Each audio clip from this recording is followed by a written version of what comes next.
বন্ধু বান্ধৱীসকল দেখিছেনে ৰ'দত মজা লৈ সেনেকৈ মোবাইল চোৱাৰ কথোকিয়াই বেলেগ। ইপিনে ৰ'দ লাগি আছে, বহুত বেছি ৰ'দ লগাৰ কাৰণে এনেকৈ ঘৰ বনাই লৈছোঁ। ওপৰত আছে কাপোৰ মেলা ৰছী, তাতে এনেকৈ কোনে কোনে মোবাইল চাবলৈ সুবিধা একদম আৰু মোবাইল চাই ৰীল চাই আনক ধনী কৰি আছোঁ। কথাটো সঁচানে?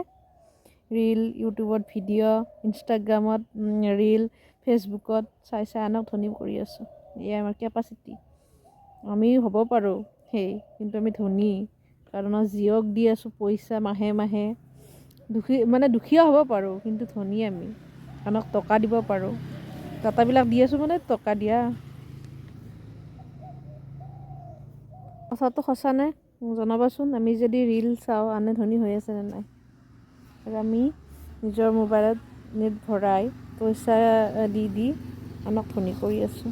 আমিও ধনীয়ে, সেইকাৰণে আনক দিব পাৰিছোঁ।